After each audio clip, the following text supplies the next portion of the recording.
Here we are. Welcome to Dong City. I am Vince Mercandetti alongside Henry Maldonado, and we have all sorts of things to talk about. This is just the greatest, like top 10 greatest day of my life. Finally get to talk about the Astros scandal that shook the baseball world and baseball life yesterday, and we will talk about it as long as we can. We encourage you in the comment section to participate. We're going to have some definite questions as we go here. Henry, how's everything on your end right now? It's good. It's good. All is well. Today is Judgment Day. Well, yesterday was Judgment Day, but we're Love it. having fun today. Wishing we had this podcast yesterday, but I know. I it's a know. good day for baseball. It is, and we're going to cover this from all angles. I've been teasing it a few times now. As we go here, we have a few different segments we're going to do. We're going to go over some takes that we've heard around the baseball world over the past 24 hours, and really before that. We're going to get into the punishment itself, kind of discuss that a little bit.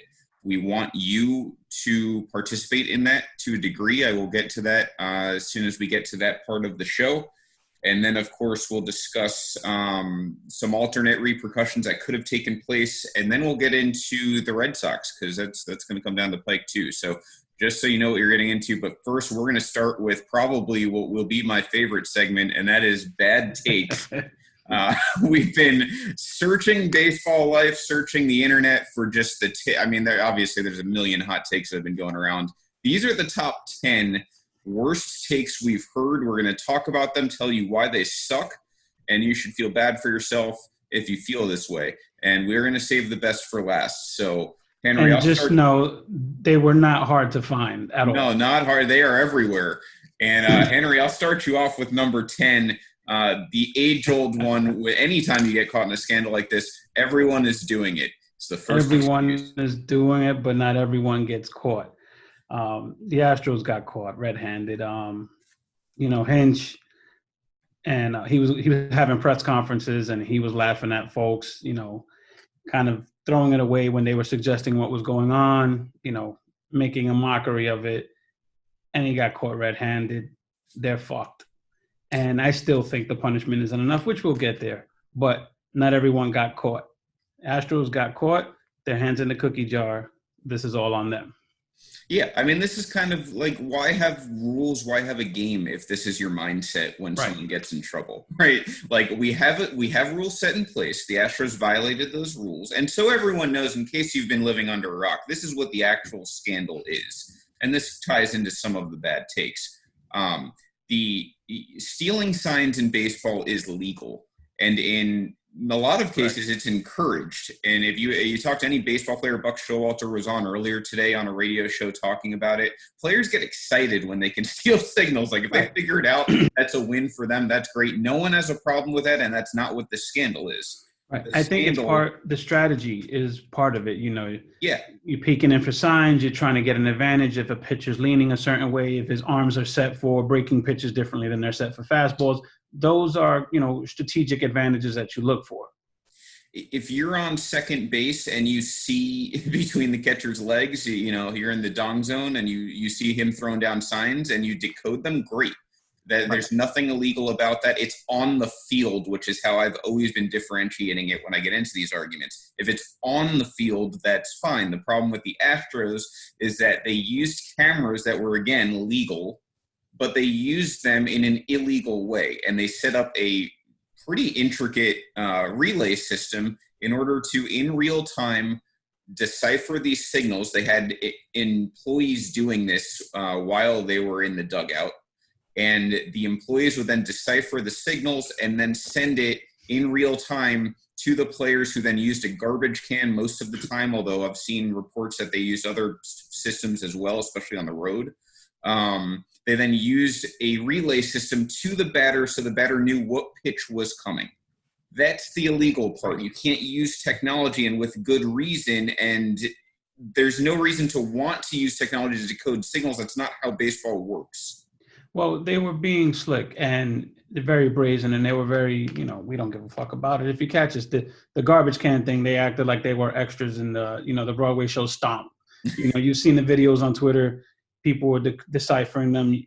They're so blatant. The videos with Danny Farquhar when he was on the mound pitching and he heard it, he just, stormed towards his catcher like, what the fuck is going on? They didn't care. They thought they were smarter than everyone.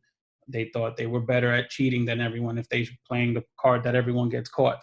But, they were doing the whistling. Let me see, the trash cans, the relaying of messages, Yeah, and that's important to note is the method changes depending on the situation. So if you're like, well, I didn't hear whistling that game, so they couldn't have been cheating, that's not necessarily true. And that's all been in the investigation if you've read it. They use different methods, and this kind of leads into to our number 9. Did you see the home road splits? I've heard this a lot. Like, oh, well, the Astros, they hit really well this time, but on the road they hit even better, or they didn't hit well at home this time, so how could they have been cheating? It's now been discovered that they had a method for cheating on the road. The same, camera method could be done, sometimes binoculars, whatever the case may be. They had alternate methods that they used on the road with the same kind of clubhouse monitors set up. So that's now out the window. Well, not only that, it's not like the Astros are a bunch of bums and they're like, oh, at home we're going to get these signs and advantages. They have good hitters. They have really good hitters. They have a really good team. And they were getting an advantage at home. But like you said, the methods changed on the road. And you wonder how much of them stopped trying to play baseball and them just playing a part of, you've seen the pitches with breaking balls that were just fantastic. They wouldn't flinch. They wouldn't flinch. Fastballs coming, they knew it was coming to get smoked. So, they had systems in place, just like, a pitcher and a catcher. They had, this is what we're doing on the road. This is what we're doing home. If it works, it works. If it doesn't, we'll move on to the next thing. And it's important to note, too, that these are circumstantial, right? Like the Astros weren't cheating every single inning of every single game from 2017 on. Right. So to look at one random game in July or maybe even a playoff game and say, well, there's no whistling, there's no nothing, they lost the game, whatever like how could they lose if they're cheating all the time? Well, they weren't cheating all the time. And I'm sure there were certain circumstances, it's like if you were cheating on a spouse, I'm sure there's certain circumstances where you're not going to do it because you know that the heat's a little too strong. Right. I'm looking at the comments and there's a comment from Sean that says all teams use technology to steal signs. Astros just got brash doing it. We don't know that. You missed the first point, Sean. Join earlier next time. We already covered that. But we don't know that. The teams that got caught are the teams that got caught. The Astros got caught. Then they lied. And I think that's why they got hit even harder, because they lied. AJ Hinch is in interviews saying, no, this never happened. We didn't do that. He's laughing at everyone when they're saying, oh, they used this. No, we didn't, Well, that's across sports, too. All the Patriots scandals with Spygate. They didn't get in trouble so much for the way that they used their cameras. They got in trouble because they interrupted they were in the investigation and they tried to. I wouldn't even mention Spygate and the Patriots in the NFL because that's another joke of an organization. I wouldn't soil MLB's name with the NFL. Yeah, there you go. So leads to our next point. So number 8, it's like sign stealing from the field. Other cheating is encouraged in baseball. So I've seen this, and we did touch on this. That yes, other cheating is. I don't know if encouraged is the right word. It's definitely tolerated, in some cases embraced. But again, that's totally different when it's on the field and players are using their mind or whatever they learned to do it. And this is where Carlos Beltran comes into the equation, because apparently Alex Cora is the one who came up with the technical side of it, like an actual way to relay it. Whereas Carlos Beltran apparently is an expert on actually figuring out signs and decoding those. And that's why if you ever saw that press conference last year in London with Alex Cora, he was giving kind of the wink about Carlos Beltran and how he's with the Yankees now and he's going to benefit. Out of nowhere, by the way. Yeah, just totally off the cusp. He mentions this. Well, Carlos Beltran has been in Tampa with the Yankees. He doesn't travel with the team. And it's very likely, he probably gave them 100 different ways they can tell what the pitcher is going to throw or whatever. All of that's legal. I hate to break it to you. So it's different when it's on the field. You can use any method you want. You cannot use technology off the field.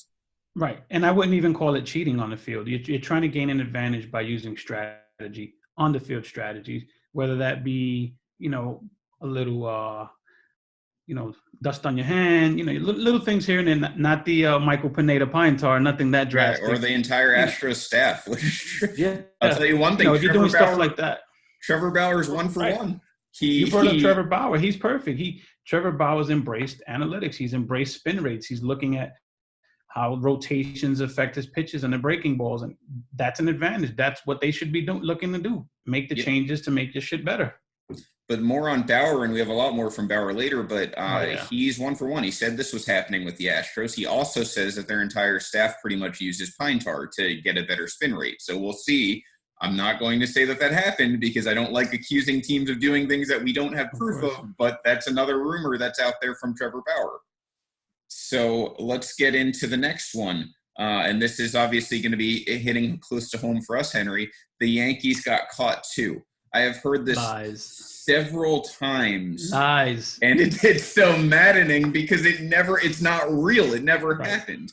What the Yankees got caught with was 2018, when they accused the Red Sox of stealing signs via Apple Watch, which is another method that's now been unveiled, and that'll probably come to light in the Red Sox part of the investigation. Which was verified, by the way. Yes, which was verified, and the Red Sox were fined for it, basically told not to do it again. Obviously, they did do it again. That's why they're being investigated now. Mm-hmm.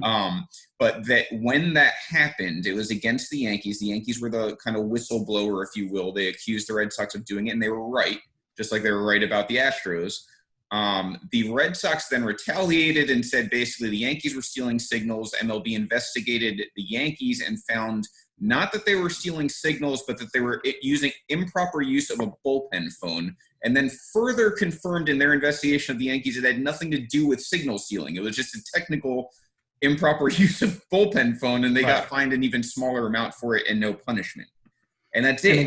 And it got lumped into the whole Apple Watch nonsense with the Red Sox. Yeah, so a lot of people have misconstrued it for the Yankees got caught with Apple Watches like the Red Sox, or the Yankees, the Red Sox accused the Yankees of cheating, therefore they did. Again, I'm only sharing things that have actually come to light, which is that we know the Red Sox and Astros have cheated.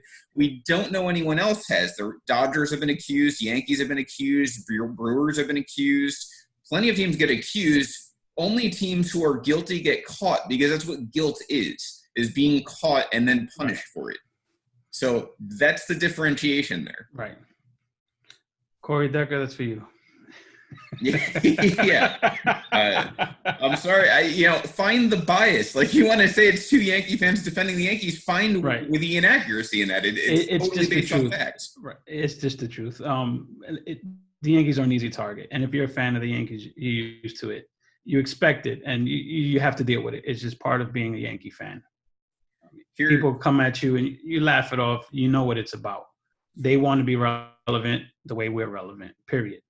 Yeah, and we'll get to that more later. If the Yankees got caught doing it, hey, whatever the punishment is, it is. I wouldn't be against it.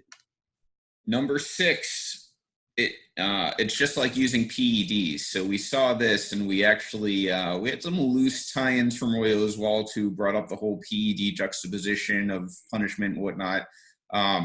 Here's my main thing comparing it to PEDs. Yes, they are both forms of cheating. Yes, I think that they should be held in the proper perspective of cheating. But the difference with the steroid era, if that's what you're comparing it to, is that every single team in the major leagues had steroid users on their team. It wasn't an organizational systematic thing, as much as people, again, want to paint the Yankees as like this ringleader of steroids. If you've ever read Game of Shadows, or like actual things written by journalists, steroids started in probably Balco. Jose Canseco will say as much because he was on the A's in Oakland when it happened. Steroids were started in greater San Francisco. Yeah. Has Jose Canseco been wrong yet, by the way? No, he hasn't. He has not been wrong. Right. Oh, so I'm taking him at his word here. Steroids started on the West Coast. They started, according to Jose Canseco, by Jose Canseco. He calls himself the godfather of steroids. Yes, he does. Somehow, it then gets into Mark McGuire's ass. And they're the Bash Brothers. Big Macland. Those are early steroids. I'm sure there are other guys on the A's doing it, but those are the two notorious. Oh, yeah. Eventually, other guys catch wind. It goes across Major League Baseball. And now here's where the Yankees get tied into this the most. Twofold. One is indirectly the Yankees' fault. At that time, and if you believe in Garrett Cole now, they sign the greatest players in baseball because they pay for the greatest players in baseball. Well, who's probably using steroids? The guy's putting up the best stats. So that's part of it. Yankees are gonna take the hit there because they probably did have a lot of, like Jason Giambi, I guarantee you, was using in Oakland. Of course. He comes to the Yankees, he gets caught. The second thing, though, and the most important thing is what we know about who's guilty from steroids came almost exclusively from the Mitchell report. And the Mitchell report almost exclusively used two primary sources. One was a clubhouse attendant in the Yankees locker room, and one was a clubhouse attendant in the Mets locker room. Guess which teams were number 1 and number 2 in players named in the Mitchell report? The Astros? Yeah, no, not the Astros. They weren't relevant yet. Yoshi answers Yankees and Mets, and he's correct. So no coincidence there. I mean, you have a primary source in the Yankees clubhouse saying that naming Yankees players. He saw it firsthand. So obviously they're going to have the most guilty players for those two reasons. But we know, based on other reports, based on other findings, that indeed every single team, if you ever read about the 2002 World Series, it's called the steroid series because so many players from the Giants and Angels were using. Every single team was using. So that's my only that's the difference between them, is that every team had Reuters, both pitchers and hitters. This is systematic. It's organizational. So for me, it's they have no relevance. So they're both cheating, and that's probably where it ends in terms of them being comparable. Steroids, that's a whole conversation which we can probably have 8 podcasts on. What the Astros were doing were different. The worst baseball player can hit a fastball. The guy that bats 200, the guy who's the scrub of the scrub, because even though you're a scrub, you make the pros, you're still elite. These guys can hit a fastball going back to middle school, high school. They can tear a fastball up. This is without them knowing what's coming. Now you're saying, oh, bang, bang, here's a curveball. Wait on it. Don't swing. Wait for your pitch. And that's what happens. You see the videos, they know what's coming. If you give a major league hitter, hey, this is what's coming, it's an advantage, but we'll talk about that later. Yeah, we definitely will. So now about halfway through, as far as bad takes, that's a segment we're on in case you're just joining us. Here's another one. It should be allowed anyway. If you're not cheating, you're not trying. We've even seen that in the comment section already today. It is Yoshi, by the way, for those wondering, making the noises. It's not Jeter. He's been well-behaved, just like the Yankees. No, Jeter's good. So if you're not cheating, you're not trying. I mean, this one's just silly. Like, if you have that outlook on things as far as games and sports go, I can't help you. Like, that's a weird, morbid almost outlook to have.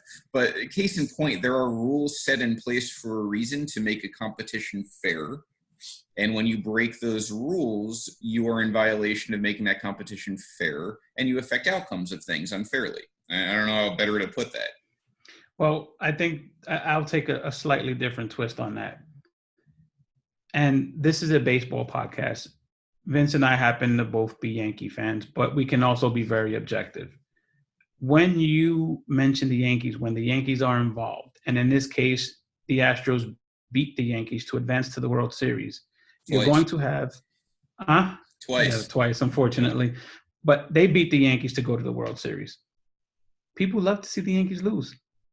Yeah. So when the Yankees are involved, you automatically have a bunch of fans saying, oh, the Yankees got to fuck them. It's not important. Or they make excuses why it was okay. So the fans who are salty really are the Yankee haters or Astros fans. Because if you're a true baseball fan, this wasn't cool, this wasn't right, this was just wrong. There's no way to cut it. Yeah, I mean, from a strictly baseball standpoint, take off my hat for a second.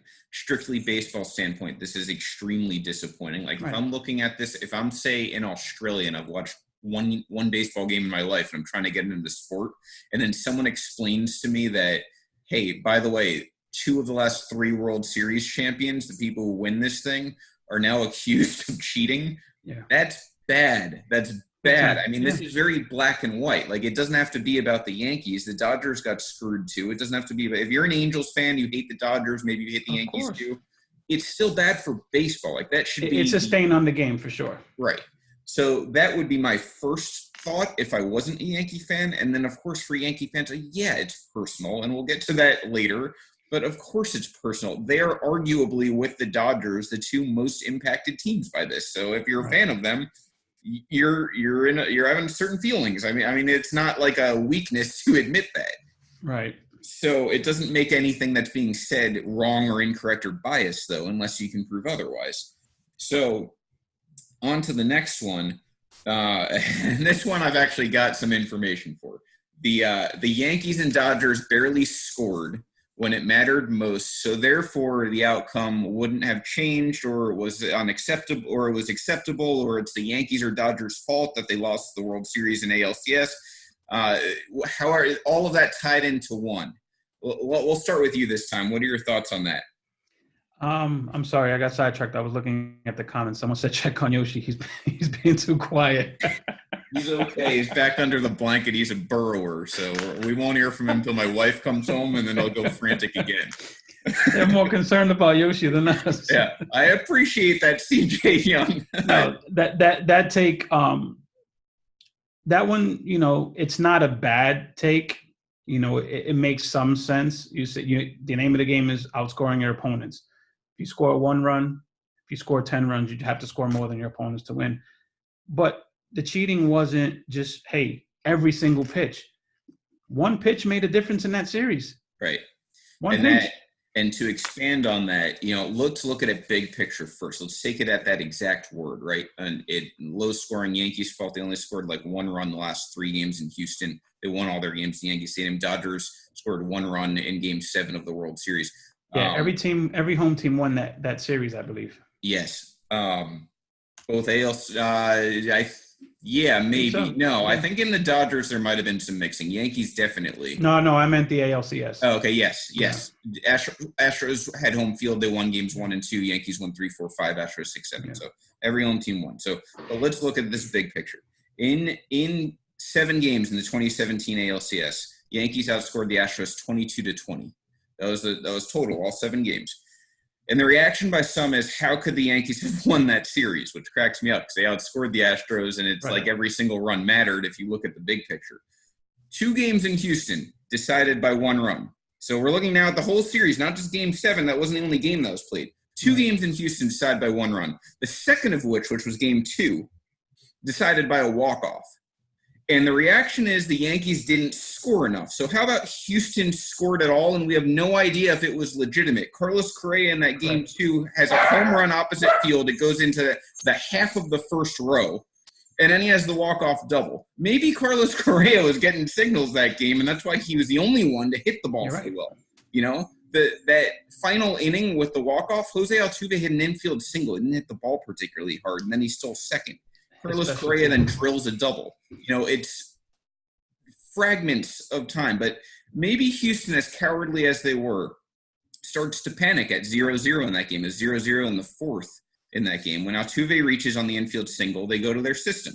This is the other thing with the system. You don't know if they were doing it from the start of the game. They might have been like, shit, this is close. We need to win this game. We don't want to go to Yankee Stadium split. Let's start implementing the system. You could do it like that. It goes back to what I said. These guys are, they're really good. They're really good players. You can't take that away from them. So I don't think that they cheated every game. Right. Nor should but they cheated when they needed to. Yeah. None of us are saying Alex Bregman or Jose Altuve are minor league caliber players who got lucky. Absolutely. Are their stats impacted? Possibly, and we're going to probably find that out a lot next year. Mm-hmm. But we're talking now fragments of time within a series. This is the smallest sample size you can have. So maybe they start to panic. Maybe after Altuve reached on that infield single, they go to their system. They allow Correa and Yuli to drive in the only 2 runs. This was Game 1 in a 2-1 win. Maybe Carlos Correa, like I said, really good. He knows what's coming, and it allowed his wall-scraping oppo shot off Sevy in Game 2, or his walk-off double. And if any of that's accurate, the Yankees win in 4 or 5 games. It never gets back to Houston, where they're then outscored 11-1. So the point of that the Yankees in Game 7 didn't score is moot, because that series could have been over in 5 if any of 3 different at-bats goes a different way. Yep. So just it's ridiculous. And not just to talk about the Yankees, the 2017 World Series, the Astros won Game 2 7-6. They win Game 5 13-12. Both of those are all-time classics, especially Game 5. You think either of those games could have swung? The Dodgers scored 12 runs and 6 runs in those 2 games. So it's not a matter of Game 7 they didn't score enough. It's the rest of the series. And that's Dodgers just it. only scored, so the series was legitimate. They only scored 1 run in Game 7. And that's just it. We don't know. And that's where cheating the game hurts everybody. You don't know when and where they did it with the Yankees. You don't know where they did it with the Dodgers. If you're a Dodgers fan, you do anything for a ring. Anything right now. Yeah. And twice you come up short. Of course. And Ricky, I see your question. We are going to answer that when we talk about the kind of where do we go from here repercussions portion. So stick around. I promise you we'll answer that question. Moving on, Good question, by the way. What's that? Good question, by the way. Yeah, it is. And we encourage you, by the way, if anyone has questions they want answered about the scandal, please write them. We'll try and get to as many as possible. The last 3 here. Number 3, it's not like they were blowing teams out. It's like, all right, Astros only won this game by 1 or 2 runs, therefore cheating doesn't matter. They didn't win by 8. I mean, that's implausibly ridiculous. It's stupid. Yeah, that is a bad take. I don't really know how to even change it. Number 2, the players don't care, so it isn't a big deal. What are your thoughts on that? I think it's bullshit. Yeah. The players care enough to derive a system and make sure that they get an advantage. I mean, that says it all. And the players care. Here's some stuff I've dug up on this topic ahead of time. Phil Hughes, probably jokingly, but he still mentioned he'd like his numbers against Altuve, Springer, and Correa to be reversed after finding out about this. So a little bit petty, probably joking, fine. Trevor Plouffe, though, called out the Astros' bullshit on an 8-run inning in a game in July of 2017, where they had 4 two-strike hits in 1 inning alone, including a 3-run homer. And he wondered if they win that game, if they don't have to pull pitchers. Because this is the thing. If your pitcher gets shelled because the Astros know what's coming, you're then going to the bullpen early. You might be screwing up 2 or 3 different games just by that one occasion. It's not just you might have to send a guy down. You might have to, bring somebody up. You never know. Yeah, exactly. Mike Clevenger, Indians pitcher, and Brock Stewart, Cubs player, they straight up implied the world championships are tainted. So I would say that's caring to bring that up. I mean, players care. Players don't want to lose, and if they do lose, they want to feel like they lost to the best team. Yep. Even fans say it all the time. If you lose, you want to lose to the guys that go on to become the eventual champs. Yeah, that's why people get so butthurt about umps and refs. They want to lose to the team, not to any sort of outside equation, whether it's PEDs, whether it's sign stealing, whether it's officials, whatever the case. Trevor Bauer accused the Astros of cheating for years now, going after everyone, especially Lance McCullers. Jared Weaver rightfully figuring out signs on the field is okay. Cameras are not the player in the game. What's that? Jeff Weaver still alive? Jared Weaver. Oh, okay. Debatable for either one, but apparently he is. Jerry Harrison Jr., now retired, pointed out Kershaw, Jensen, Roberts, all of their legacies are altered over this potentially.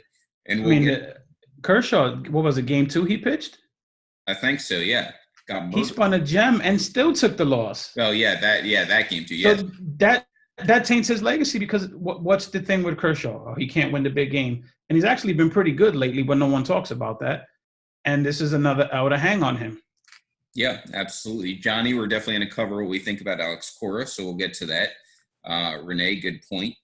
CJ Nitkowski, former pitcher, pointing out this not only impacts players, but also the coaches, just like how PEDs impacted everyone. Absolutely. I mean, you have coaches who could have been fired because of certain performance issues or because the team didn't do well enough running in. Joe Girardi, leading candidate there. He lost. If the Yankees win the World Series in 2017, I think Brian Cashman's wishes be damned. You can't fire a coach after he just won the World Series. So now I'm even more pissed off because you said that. Because everyone knows I hate Aaron Boone. Yeah. So now this just reminds me that this led to us having Aaron Boone. So I'm even more pissed off. Yeah. Joe Girardi lost his job, of which he had to take a year off, 2 years off. 2 years. 2 years off. Who knows how that affected his income? I don't know if he made as much behind the desk as he did on the field. Yeah, I mean, that's a good point by CJ Nitkowski. I didn't even think of that when that broke until I read that comment. Mm-hmm. And then one GM per Buster Olney. This is perhaps the most damning. This is his exact quote. This is an unnamed GM, but it comes from ESPN Buster Olney. Crane won, he said. The entire thing was programmed to protect the future of the franchise. He got his championship. He keeps his team. His fine is nothing. The sport lost, but Crane won. I will touch on that. Yeah, and let's shortly. cover this now. I mean, that's an angry GM. So what? Yeah, what was that you just showed us? So what this is that I was able to pull down with my chicken scratch on it are the franchise values of the Houston Astros from 2002 to 2019 via Forbes. So they are the authority when it comes to money and values. The Astros in let's go to 2014. They're valued at $530 million. 2014, they have a 70-92 record. Let's go to 2017. From 14 to 17, that value skyrockets to $1.45 billion. Yeah, there's your motive. It gets better. At the end of 2019, the Astros are currently valued at $1.8 billion. He's more than tripled his value from 2014 to 2018. They've catapulted to an elite franchise Absolutely. in Major League Baseball, and really out of nowhere, because before 2017, the Astros were just as irrelevant as three-quarters of MLB compared, Look, financially. At the end of the day, Hinch, Ludow took a hit. The money's where it's at. The Astros owner won because his franchise value is almost at $2 billion. So he can suck for 5-6 years and still probably be worth more than $1.5 billion. He won. Absolutely. And then not to mention he gets to fire the GM. He gets to fire the coach. He looks like, saying, the integrity. Which I think that was orchestrated for sure. Of course it was. They gave him a 1-year bang, and they knew that they were going to fire him. It's bullshit. Yeah.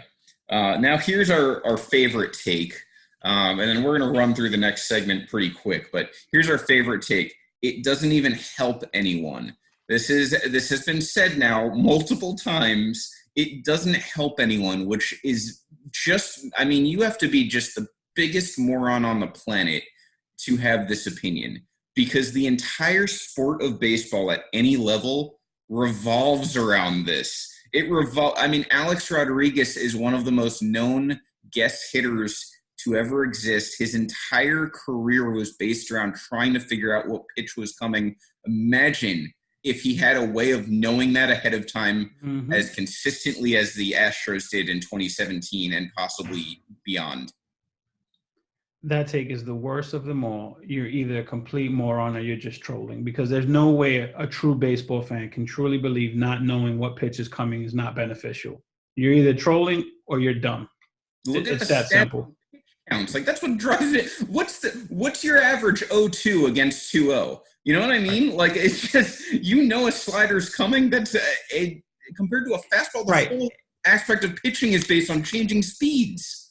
We have data that would tell you, like you said, you have a batter who's in the box 2-0. He knows what's coming next. If it's 1-2, he knows what's coming. Just knowing the pitch count, being a good hitter, you should know what's coming. Now imagine actually knowing what's coming.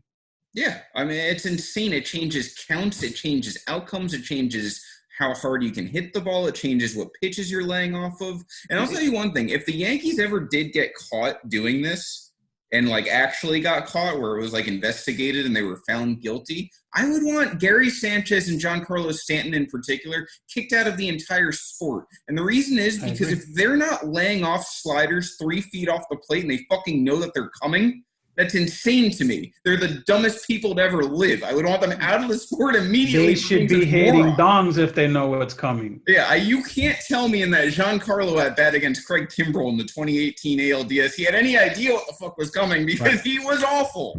So Carlos Beltran. Imagine if Carlos Beltran knew a curveball was coming from Adam Wainwright in 06. Yeah, that was brought up. Imagine that one. Mets fans, I know he's your manager now, but you should be pissed thinking about situations like that. You got railroaded outside of the 2015 World Series. That World Series was over before most of us started watching it. Your only notable moment was 2006 since then, since you lost to the Yankees in 2000 World Series. And it ended on a pitch where if Carlos Beltran knew what was coming, you're probably in the World Series. Why does that not piss you off? That's franchise altering. You brought up Beltran, and not to go off topic, but you brought up Beltran, and I was listening on the car this morning to MLB radio. Steve Phillips and Eduardo Perez do an amazing radio show on the MLB Network on Sirius Radio. A caller called in and asked Eduardo Perez, "Hey, you were the other finalist for that Met job. How do you feel?" And he said, "I hadn't thought about it like that." And he couldn't answer it on the air because he was stuck. And you can hear him getting angry and angry. And he just said, "I'm not going to talk about that. I'm going to take that." But you could hear that. You can hear that he was, the caller just said, "Hey, what are your feelings on this? That should have been your job. It could have been your job." Yeah. Yeah. And I it's coming in here in the chat right now. A lot of people feeling like Manfred and Luno were scapegoats. And Luno Hinch. and Hinch were scapegoats. I agree with that. I mean, I think that to a degree that's very much true. They are only suspended a year. I mean, sports are very forgiving. Like Mike Vick was allowed back in the NFL. Sports are very forgiving. But you know who's not? Yeah, there's one guy who's not. And Colin Kaepernick is not. Okay, Colin Kaepernick is not. In case there's any segment of the population we have not annoyed yet, there you go. It's a very forgiving sport. I agree with the people saying Luno and Hinch could get jobs again. I think they can, and quite frankly, they don't deserve they don't deserve it. This is very much like the Penn State thing. This is why I wanted the Astros to get a death penalty, and I wanted Penn State to get a death penalty. When it's systematic, you have to clean the slate completely, not just pop some pimples. I mean, Manfred and the owner, his name escapes me, Crane. Yes. They come out smelling like roses because on paper you can say, "Hey, this is the harshest penalty ever given for something like this," and it is. Yeah. But if you take a step back and you look at everything, it's nothing. You bang the manager and a GM that have already won. Right. They've already set your franchise up. You are already in a financially funky situation if you're the Astros, even though your values at 1.8, they were already crying about being poor, not being able to afford Correa, which they were looking at trading him. So now you have the ultimate excuse to tank for a few years. Yep. Yeah, you're going to talks too, and we'll get to that. Yeah, you lost Cole. Verlander, I'm going to assume probably won't be taking his PEDs this year, so I'm sure you'll see a dip. We saw some chinks in the armor for Verlander. Of course. Down the stretch. I just think, when I first heard the ramifications, my initial thought was, wow, that's a lot. But then you start breaking it down. $5 million fine, which is the max under the agreement, means nothing. The franchise value is 1.8. Right. $5 million is nothing. They didn't do anything with international money. Yeah, which was a big oversight in my mind. Yeah. For me, I would have stripped their international money for 5 years because you know what they can do right now? Right now, they can turn around and make trades for international money and go sign international free agents instead of drafting for the 2 years that they can't get picks. Yeah. That's all they're going to do. So now they're going to suck. They're going to trade players who are good. Altuve, Correa. They have players to trade, and they're going to get a shitload of international money back, and they're going to go overseas, and that's where they're going to restock on talent. He gave them too much leeway, and that segues right into this is further punishment. So this is kind of a combination. These are 10 ideas that either we just heard as further punishment suggestions or think are legitimately good ideas. So let's run down it pretty quickly here.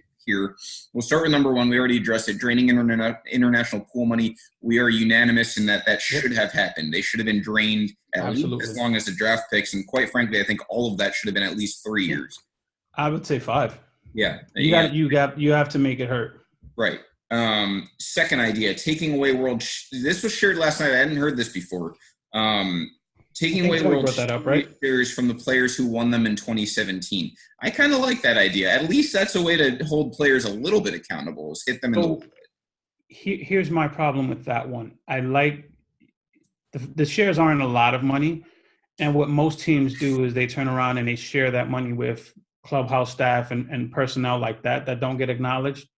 So, if it starts affecting guys that don't make a lot of money, towel boys and clubhouse attendants, that's a little funky. I mean, strictly players. I don't know if that's how it was intended. That's how I interpreted it. It's just the player World Series share, not like. I thought you meant get rid of the shares completely. No, not like the bat boy who's making like 7 cents. Well, remember those shares. Those shares that the clubhouse attendant gets come from the players. Okay. So, it will impact them. I guess it's retroactively go back and take and find the players that money. If they already gave it up to someone else, then that's even worse for them. But I have a bigger issue that players just didn't get banged at all. Yeah. There's no penalty for the players actually orchestrating this. That's one of them. Suspend players. It's so this one I kind of I'm torn on. I get the sentiment behind it. I absolutely think that these players should have been punished because they were so arrogant about it. Like in the investigation, it says that they knew what they were doing was wrong. They knew it was illegal, but they did it anyway. And then they throw Hinch under the bus saying if he asked them to stop, then they would stop, as if these are like 6-year-olds who need reprimanding from their parent. Like, it's illegal and you know what you're doing is wrong, but you need your manager to verbally say stop. Right. Destroying 2 monitors wasn't enough. They didn't get. I actually like AJ Hinch a lot. I think he's a really good manager. If you watch Astros games, on-game management, in-game management, what he does on the field, he's a really good manager. And I think he got the shaft here. He got thrown under the bus. If you read the report, it even said that he discouraged it by shattering the monitors twice, but never officially asked the players to not do it. Yeah. You broke the fucking TV twice. Don't do it. Yeah, that's insane to me. I can't even think of a good – I mean, that's such a stupid – that's just ridiculous. But the only reason I don't feel that badly for Hinch is he was so freaking arrogant about the accusations in 2019. Yeah, he was an asshole. Yeah, and we know that they were stealing signals from the Rays in Game 5 of that Tampa series, from James Paxton and the Yankees in Game 2 of the ALCS. We know he'll be back in baseball. He'll be back in baseball. He's too good not to. I agree. Another one is giving draft picks to the Dodgers. Oh, I didn't finish up my thought, actually. So suspending players, the only reason I have a problem with it is it's a very slippery slope. It's hard to enforce if this happens again. If players are on different teams, it's hard to enforce because they move around so much. So that it's a little dicey. I love the sentiment. I think in practice it's a little messier. Another one is give draft picks to the Dodgers. My main problem with that is that the Yankees were just as affected. They were knocked out twice by the Astros, once by the Red Sox. Well, so were the Angels. So were the A's. I mean, the teams in their division. Who's to say that it wasn't happening during division games? The Rays, if they make a World Series run, does it save that franchise? I mean, right. So a lot of teams getting screwed here. It's not just the end result, which was the World Series, just because the Dodgers happen to be in the NL. That's not fair at all. So I don't agree with that. I don't agree with giving the draft picks to any teams, by the way, not like a divvy up. Just vacate the draft picks. It's a simple solution, which is what they're doing.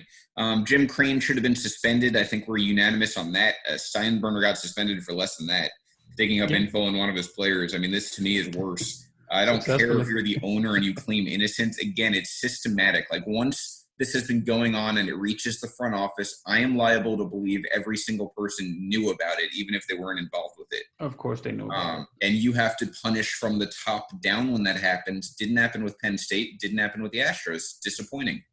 Could you imagine Jim Crane passing a clubhouse attendant with a big fucking garbage can in his hand? Like, what are you doing? I'm going to center field. Yeah. I know nothing. I don't know anything. Seriously. It's freeze profit off of 2017 World Series rights without vacating the title, which this ties into another one, which is also vacating the titles. So vacating the titles, I agree with. Vacating titles to me doesn't make any sense. It doesn't mean anything. There's no teeth to I think it does. I disagree. I think the Astros, this is their only title. Yeah. So, you have teams that say we've never had a title, or this is our only title. I think the embarrassment of having that title stripped, I think it would mean something to that franchise. But taking away any banners, taking away their shit from the record books. Rings and their shares too? Why not? I mean, what are you going to do? Rip it off Alex Bregman's little finger? Like what? I mean, he's too busy doing this in the dugout, Yeah, like what are you going to step on Jose Altuve and take it once he's ground? I am totally for stripping the title.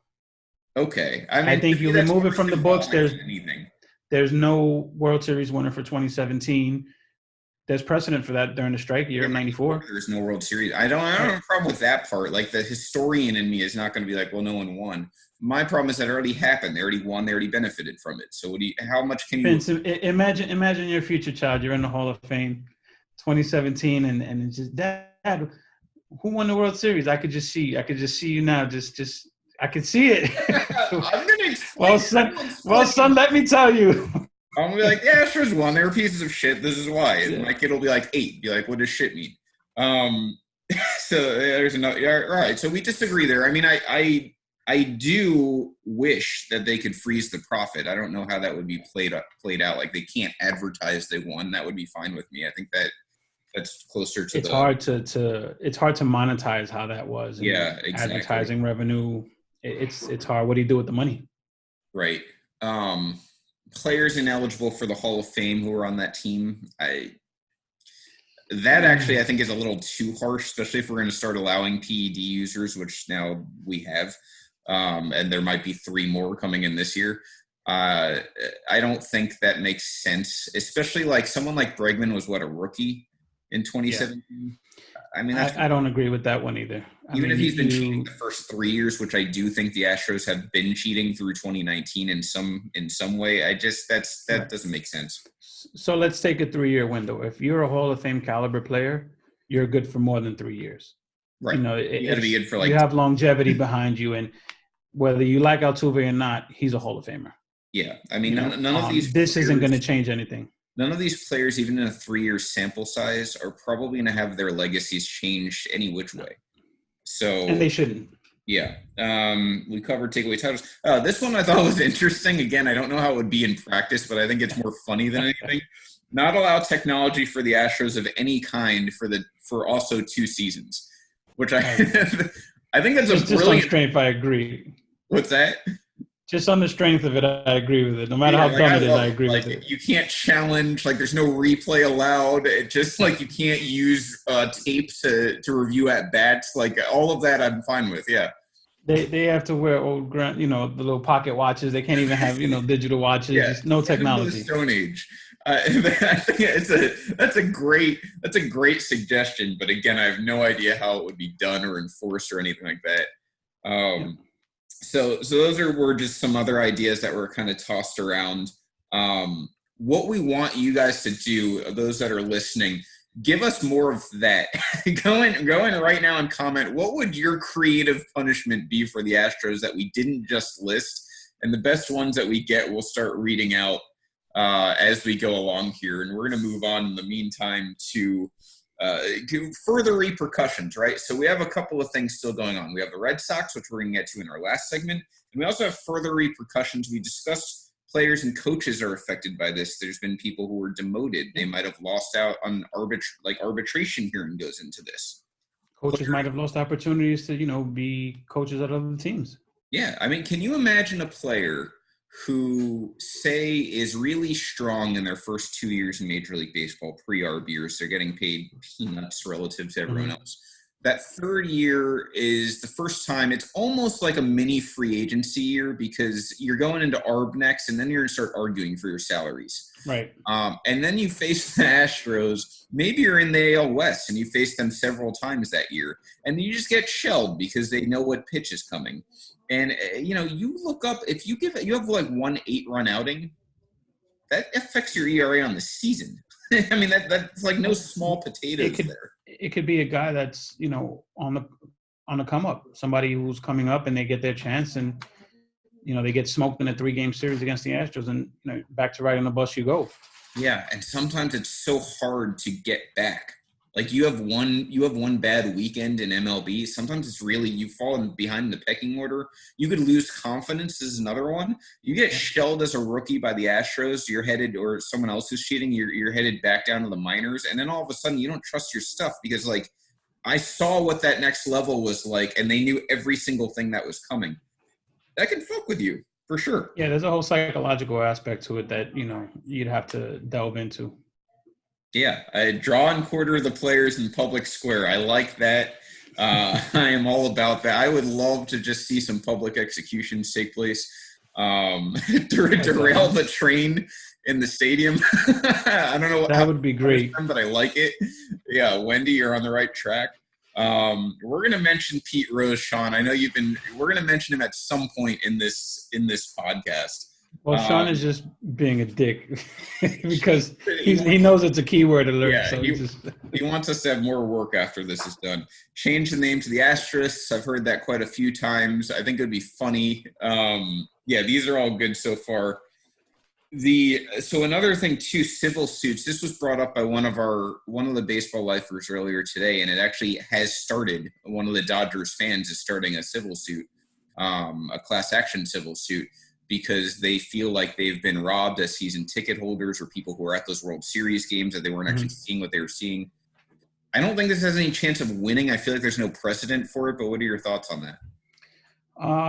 I could see it happening on that. When I was listening to that radio show I was telling you about, there was a Dodgers fan who called in and he was pissed off and he was very emotional, and he was saying how his dad promised him to go to a World Series, and his dad passed away the season after and never got a chance to go.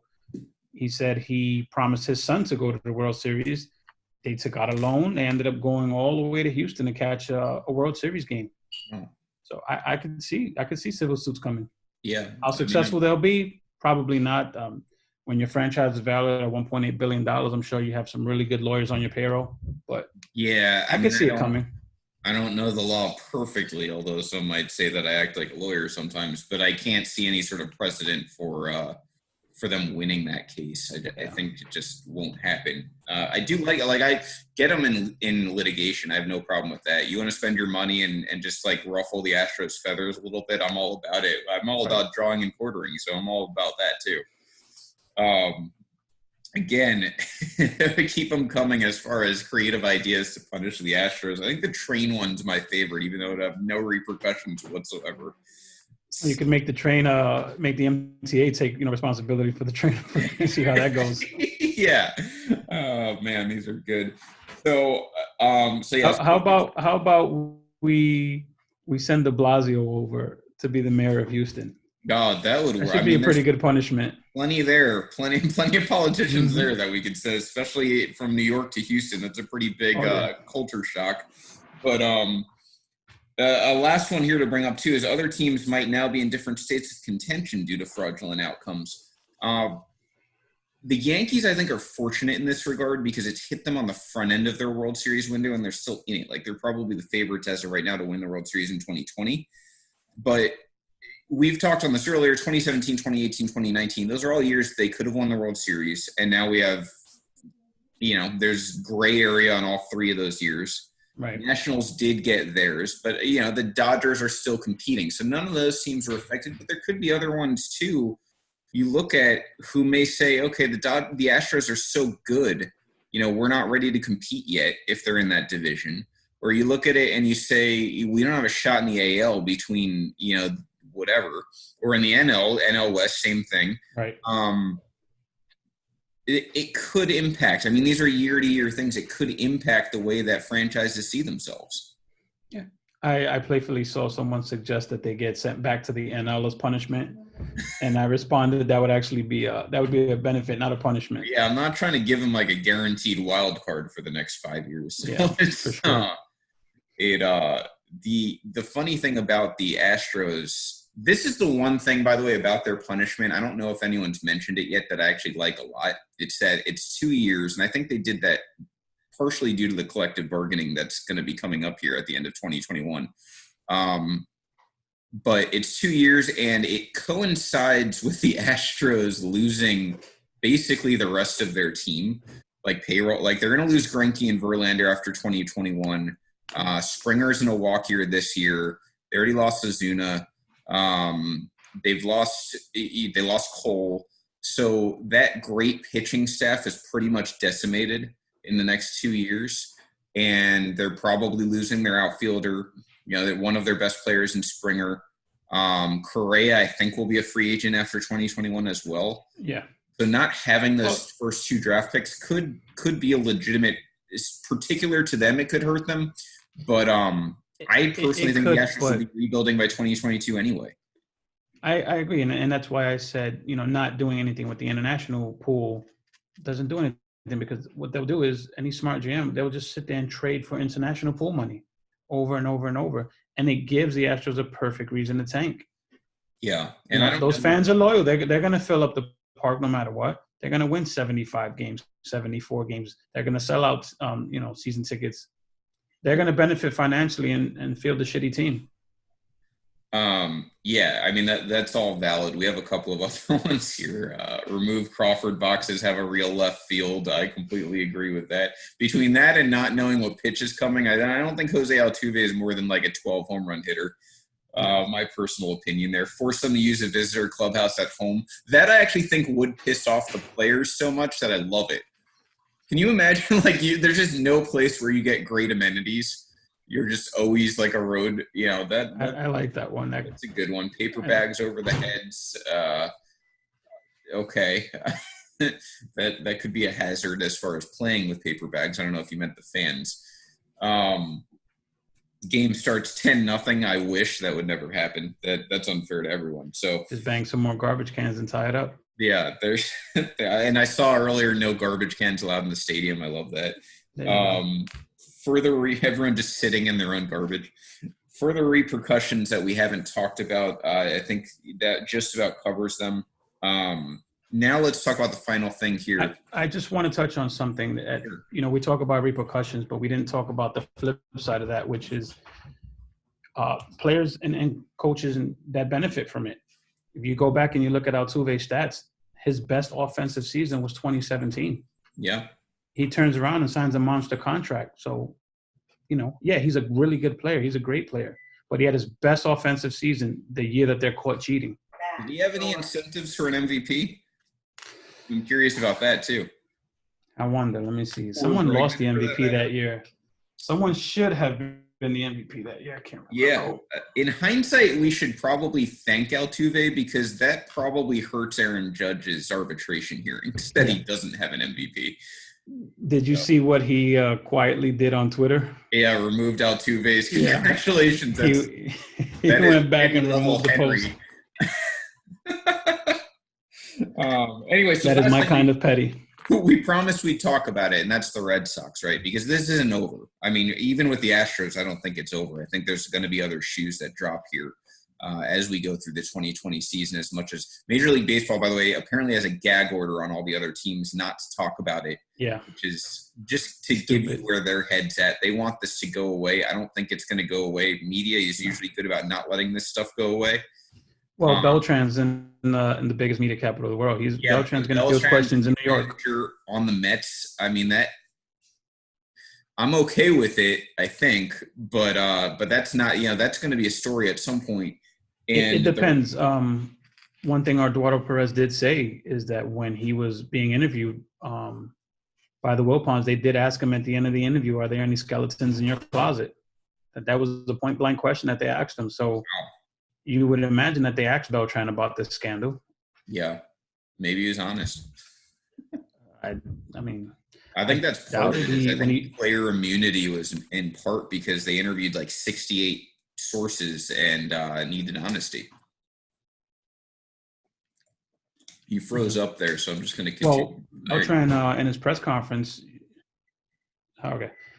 They asked Beltran about it in his press conference, and he denied knowing anything. So, I mean, if he's going to say that to the media, I would imagine he fed the Wilpons shit too.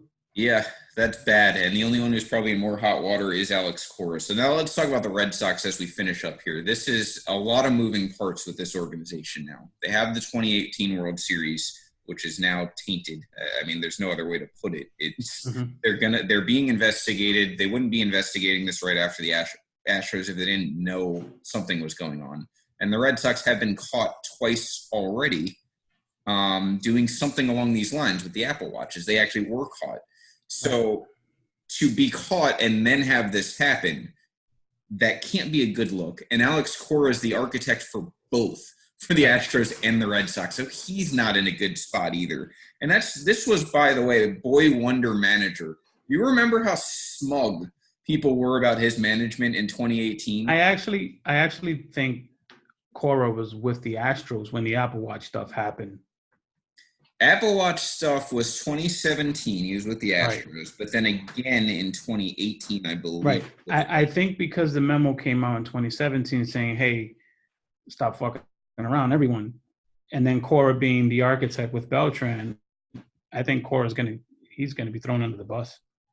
Yeah, I have seen. Apparently, Maz in Boston. I had a very heated argument with a Red Sox fan friend of mine. Apparently, Maz said he'd be shocked if Cora got more than 6 months to a season, or like half a season to a season. I think is what he said. And I was like, I think Cora's getting at least a season. And the early rumor was that he's getting life. I don't know if he'll get life, but I think minimum. I think he gets at least 2 to 3 seasons. Yeah, I think I can't. It's minimum. How you can justify him getting less than Hinch and Luno, and I also can't see how you can justify him getting the same as Hinch and Luno. So, I think it's hard. It's going to be harder for him to come back from it because he's only managed a couple of seasons. He doesn't have as much equity built in to himself. He'd have to start from scratch and be a bench coach again. I don't know if he comes back from it if that suspension is substantial. Yeah, so we assume the Red Sox are going to have to hire a new manager. They also happen to be in cap hell, if there is such a term in baseball. Last I checked, their payroll was $238 million, which puts them under that highest tier, which they violated in 2018, moved their draft pick back 10 spots, drained some international pool money. They're not in that jeopardy anymore, but they are looking to reset the cap regardless of what dipshit Henry says, not you, the owner of the Red Sox, John Henry. He has claimed that payroll – they don't necessarily have to reset it, but we've seen this dance. We've seen it with the Yankees. We've seen it with every team. When they're not spending, they're going to reset the cap. The Dodgers did it. The Yankees did it. Plenty of teams have done that. I mean, they have somebody like Mookie Betts, which they can, force the hand of a team saying, hey, you have to take Davis Price money. Yeah. And maybe you don't get back, a top-level prospect, but you get rid of their money, which right now is extremely valuable to them. Yeah, so right, I agree. It's they're screwed kind of either way though, because if you take Price with him, then you're not getting much of a return, and they need a return. Right, we got some breaking news. My son just handed me Red Sox manager and Alex Cora part ways after he was implicated in Houston Astros sign stealing scandal. Holy shit. I didn't, Johnny Gio Ortega was the first one to say it in the chat. I thought he was trolling me, but now I'm seeing it from everyone. Yeah. So thank God that we didn't go my son is giving me all kind of hand signals from, Dad, look at this. Producer Jay. Oh, man. So this, all right. So the first shoe has dropped. This is going to be bad then if that's the case. Yeah, if they're trying to part ways now, it's going to be bad. Yeah, he's got to be dead weight, which to me is longer than a year. You're not going to keep it. I think the lifetime ban might be excessive, but I think it's on the table. Oh, for sure. Yeah. Whatever it was is bad enough that this brilliant manager who could do no wrong in 2018, 2 seasons later, without making the playoffs again, is now not a manager. Think about that. What a fall from grace. Well, I do want to say one thing, which isn't on our shot sheet or anything. Mm-hmm. Please stop comparing this shit to Pete Rose. Everyone, please. Yes, we didn't cover that yet. Yes, let's go on a tangent real quick. Pete Rose, by the way, this is human nature at its finest. It never makes any sense to me. When something goes wrong with something, everyone's like, well, now this is okay, which never made any sense to me. Pete Rose, he broke a rule. It's illegal to bet. He lied about betting on his own team. Then for decades through multiple commissioners. Then when it was profitable for him, he admitted he not only betted on baseball, which he had denied the whole time, but then also admitted he betted on his own team. He also is a despicable human being. We know about the pedophilia allegations. Mm-hmm. He broke policies, lied about it. There's no reason to change your opinion on Pete Rose just because the Astros got a different punishment. And it's not comparable. And say that word. And Pete Rose is a piece of shit. Yeah. I don't know why you would then defend Pete Rose. It's like the same people who blame the Yankees for not scoring enough runs. Like the Astros were the ones who cheated. Right. Why are you coming after the victim here? It's exactly. It's very popular. I just wanted to put the Pete Rose thing out there because I've seen on public pages in our group, I've seen the thing come up and it's like, stop. Look, he made his bed. Like, no one forced him to lie.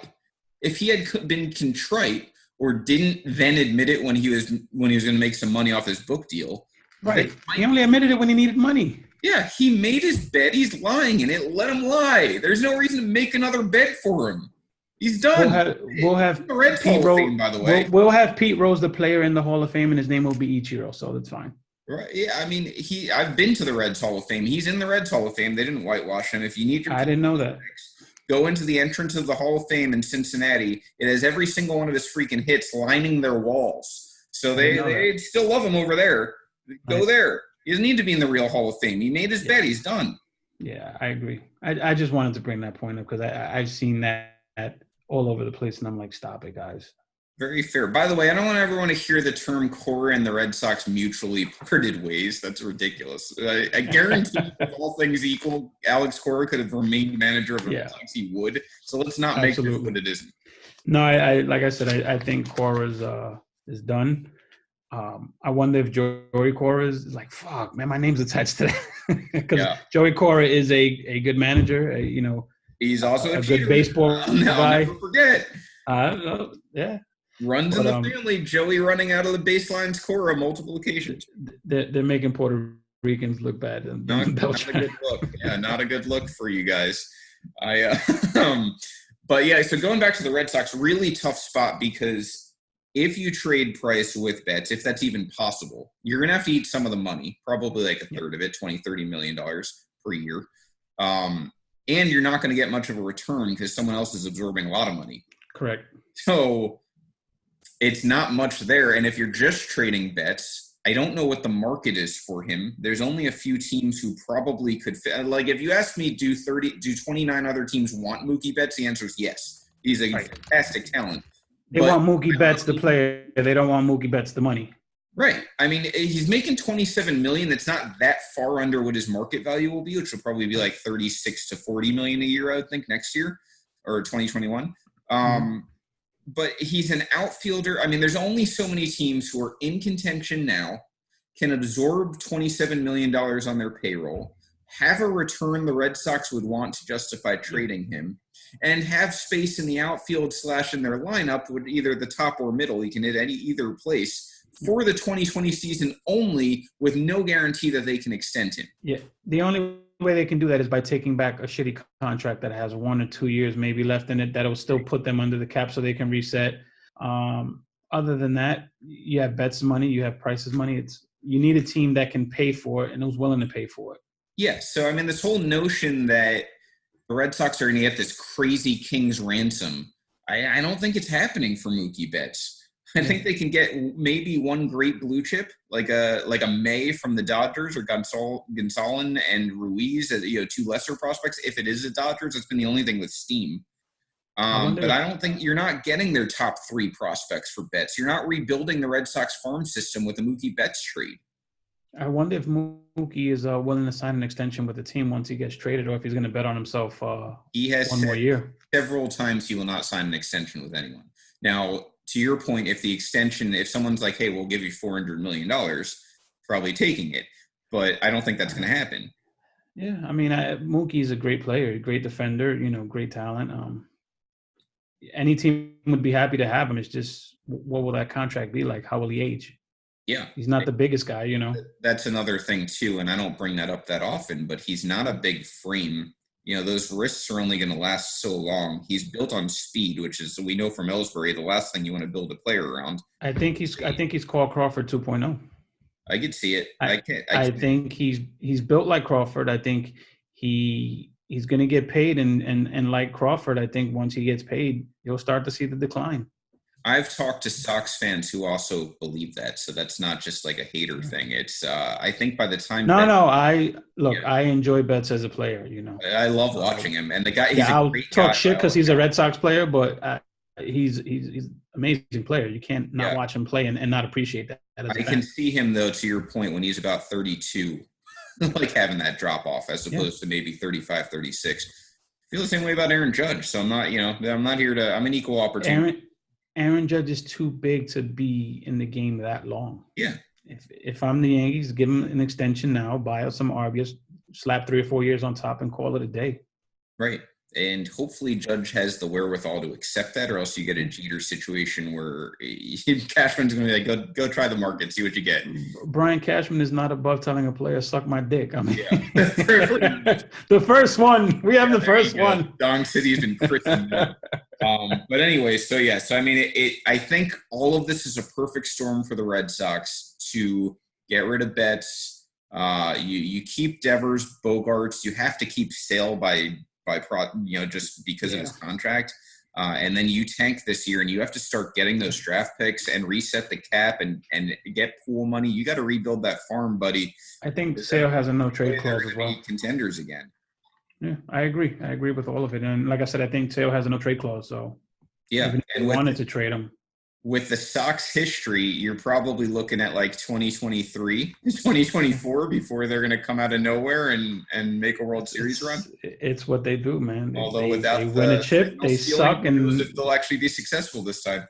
We'll see. Yeah. So anyway, thank you. I mean, the first huge breaking news on a Life Group podcast here on Dong City. Alex Cora and the Red Sox have mutually parted ways. The Astros have been punished. Mutually. Yep, mutually parted ways. The Astros have been punished. If you have any other comments, obviously feel free to write in. We'll be monitoring. This will be on YouTube later, but you have been watching Dong City here. Have a good night. Dong City, bitch.